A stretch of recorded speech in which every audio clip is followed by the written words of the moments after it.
नमस्कार agriculture students. तो आज बीएससी एग्रीकल्चर वाले स्टूडेंट्स के लिए बहुत अच्छी अपॉर्चुनिटी है जो कि मध्य प्रदेश के सिलेक्शन बोर्ड के जो Madhya Pradesh employ selection board है MPESB के द्वारा निकली गई है, जिसका फुल फॉर्म है rural agriculture extension officer. Rural agriculture extension officer कृषि विस्तार अधिकारी। तो आवेदन तिथि है 03/07/2026 से 17/07/2026 है। एज लिमिट है बैचलर्स के लिए वो 18 से 40 ईयर्स तक के है। और इसकी जो टोटल पोस्ट है ये पर्टिकुलर मध्य प्रदेश के लिए निकली है 2784 इसकी जो टोटल पोस्ट है। टेंटेटिव एग्जामिनेशन डेट है, टेंटेटिव एग्जाम डेट है वो 2 अगस्त है। तो RAEO का सिलेबस पार्ट ए में आएगा CSET और पार्ट बी में आएगा कोर एग्रीकल्चर। इसका जो पेपर होता है 200 मार्क का होता है, जिसमें से ये 100 मार्क का होगा और ये 100 मार्क का होगा। अभी तक के किसी भी पेपर में नेगेटिव मार्किंग नहीं आई है, पर इसी बार 0.25 नेगेटिव मार्किंग है। इस बार का पेपर एक्यूरेसी के साथ करना होगा। जनरल इंग्लिश में reading comprehension, spot of error, fill in the blanks, cloze passages, synonyms, antonyms, one word substitution and idiom phrases, direct indirect speech और सेंटेंस पार्ट सफलिंग। अब हम बात करते हैं जनरल मैथमेटिक्स। इसमें आएगा percentage, simplification, average, profit loss, time and work, simple and compound interest, time and speed, problem of age, HCM, LCM, area, bar graph, pie chart, pictorial graph और investment. ये है general mathematics. Now move towards the general science. इसमें आएगा biology, जिसमें human body आएगा, disease आएगा, symptoms आएगा, chemistry आएगा जिसमें chemical reaction, acids, salt, physics, chemical formula balancing, metals, non metal, volume, weight, mass, refractometer, reflection और ट्रांसपेरेंसी। ये सब आएगा जनरल साइंस के अंदर। Now move towards the computer knowledge. Computer knowledge में आप लोगों को पढ़ना पड़ेगा computer fundamental, MS word, MS Excel, MS power point, internet uses and service, communication technology, Windows और नेटवर्क कॉन्सेप्ट। अब हम बात करेंगे जनरल नॉलेज। तो जनरल नॉलेज में हम देखेंगे मध्य प्रदेश का general knowledge, rivers, mountains, national parks, wild life sanctuary, major tourist places, historical places और इरिगेशन। अब हम हिंदी लैंग्वेज में देखेंगे।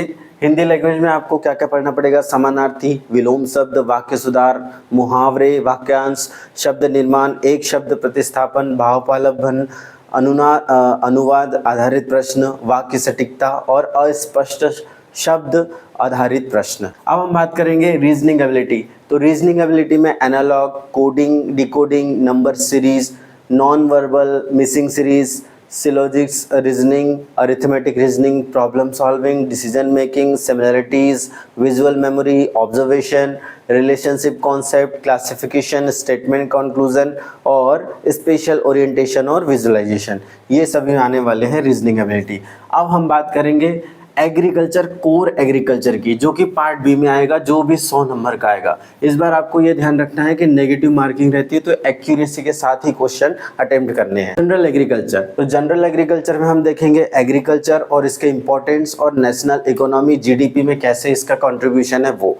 इसके बाद में हम आते हैं एग्रोनॉमी। तो एग्रोनॉमी एग्रीकल्चर का सबसे वास्ट सब्जेक्ट है, सबसे बहुत बड़ा सब्जेक्ट है। तो इसमें क्या आएगी? मेजर क्रॉप जो कि मध्य प्रदेश में लगती है, agro techniques of the major field crop, जो भी मध्य प्रदेश में टेक्निक्स यूज होती है, farming system, sustainable agriculture, agro meteorological, agro climatic zone, agro ecological zone, ये सब आएगा एग्रोनॉमी में।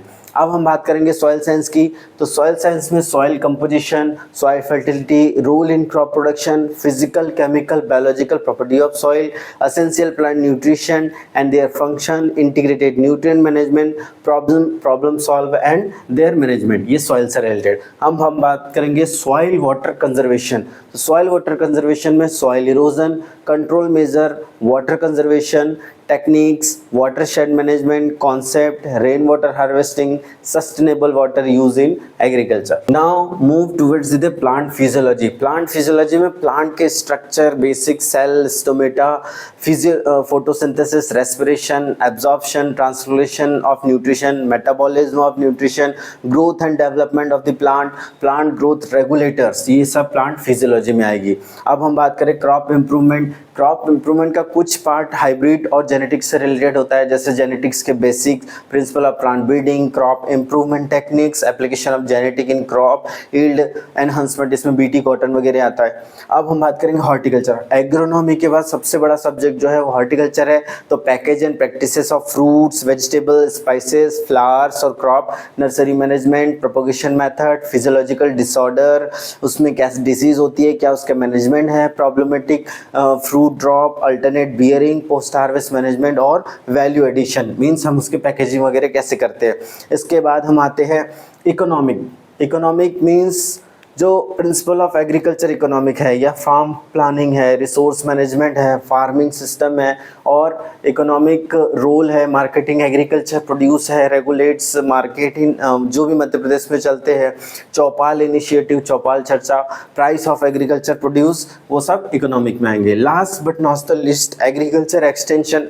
एक्सटेंशन एक वास्ट मीन्स प्रचार है, जिसमें philosophy, principle of extension, extension organisation, state, district और ब्लॉक लेवल की, communication method, farmer organisation, training and capacity building, rural development and programme in India. तो ये जो सिलेबस है ये सब आपका RAU में आएगा. टाइम बहुत कम है और इसी को लेकर के हमें स्टडी करना है 1 महीने के अंदर.